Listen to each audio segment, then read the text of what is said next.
Hello everyone, welcome back with another video. मैं हूं Saima and you are watching science tutorial. Keep your study to next level.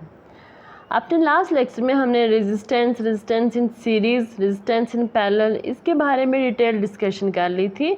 आज का जो हमारा topic है वो है heating effect of current. Heating effect of current क्या होता है, क्या कहता है इसकी definition? When an electric current is passed through a high resistance wire, like nichrome wire, the resistance wire become very hot and produces heat. This is called heating effect of current.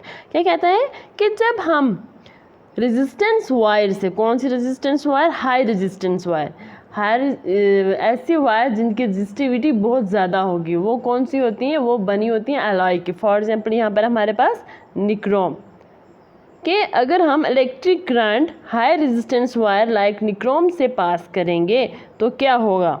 ये जो electrical energy है ये किस में convert हो जाएगी? Heat energy में। ठीक है, यानी कि इलेक्ट्रिक करंट जो हमने सप्लाई दिया था वो किस में चेंज हो जाएगा? हीट एनर्जी में।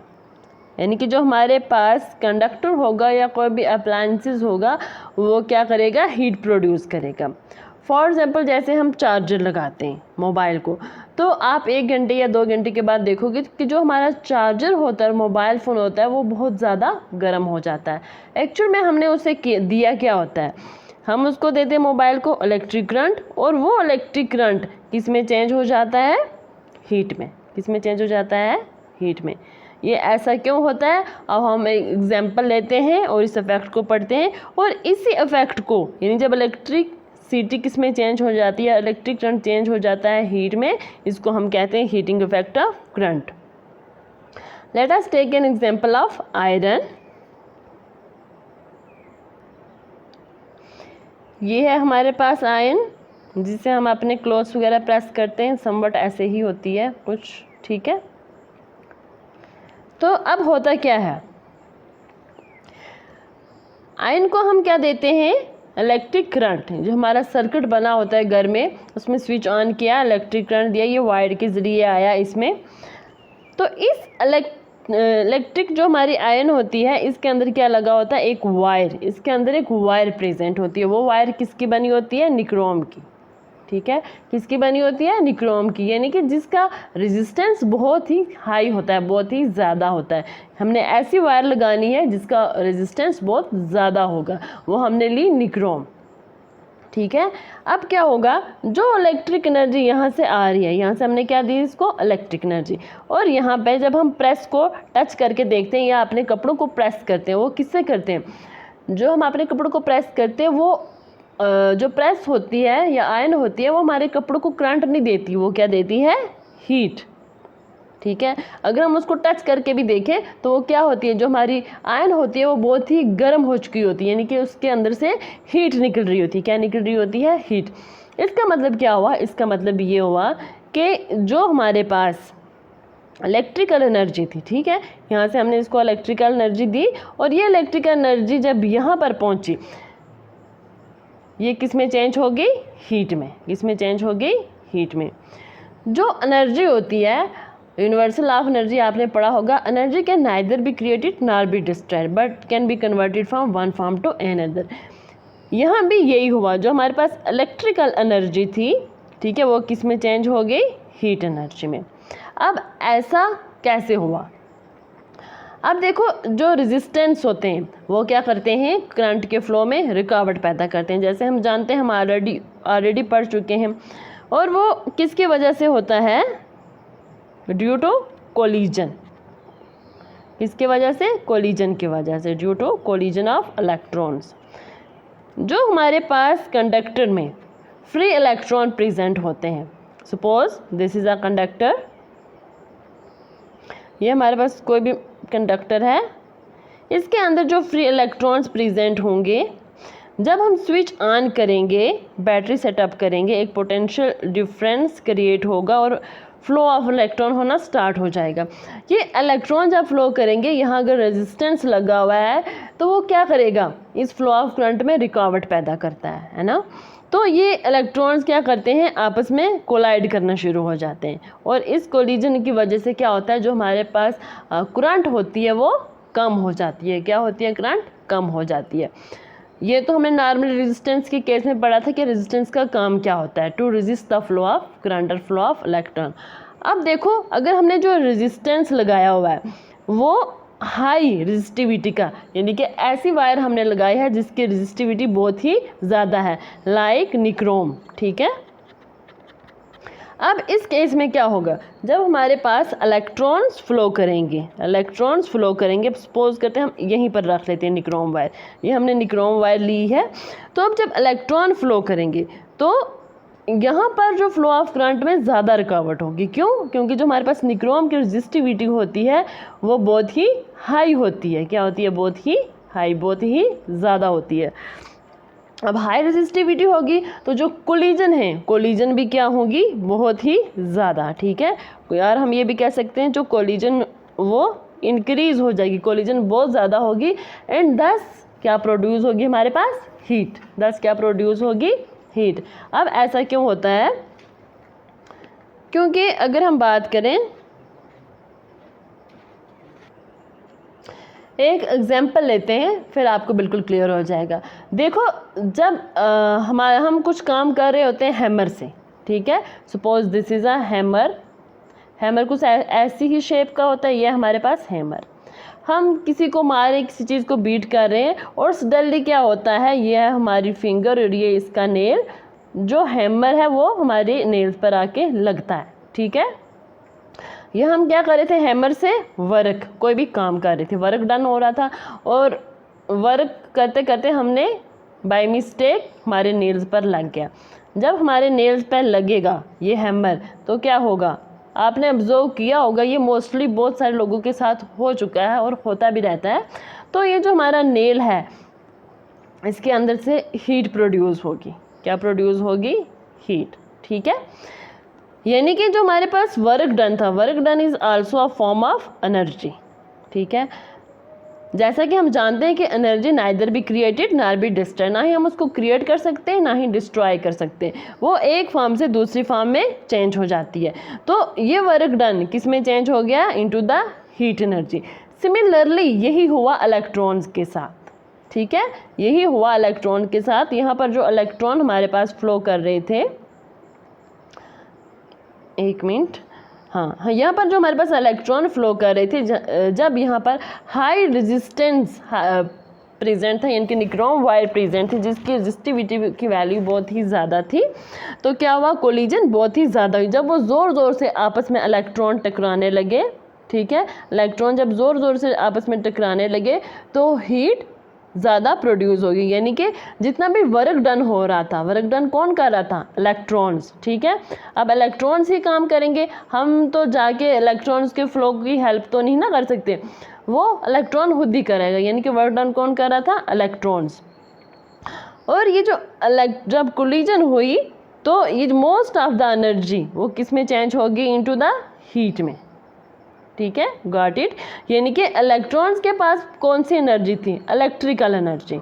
इलेक्ट्रॉन्स कौन सी एनर्जी लेके चल रहे थे? Electrical energy. और ये इलेक्ट्रिकल एनर्जी किस में चेंज होगी? हीट एनर्जी में। यानी कि कहने का मतलब है हमारे पास इलेक्ट्रिकल एनर्जी,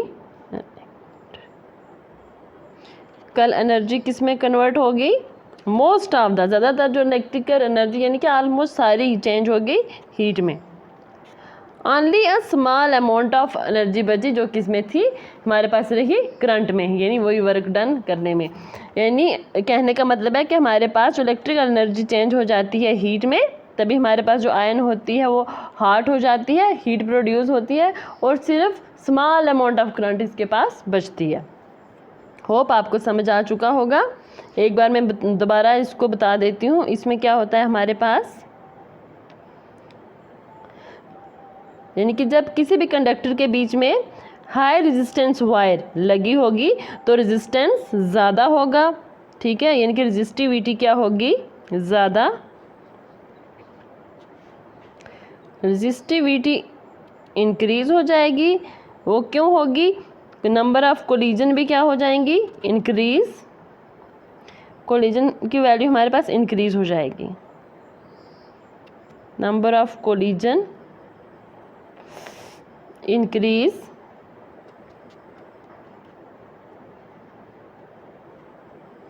तो अगर कोलिजन ज़्यादा होगी तो हमारे पास हीट ज़्यादा प्रोड्यूस होगी, यानी कि इलेक्ट्रिकल एनर्जी थी जो वो चेंज हो जाएगी हीट एनर्जी में। इसी को कहते हैं हीटिंग इफेक्ट ऑफ करंट। अब हम इसकी डेरिवेशन देखते हैं।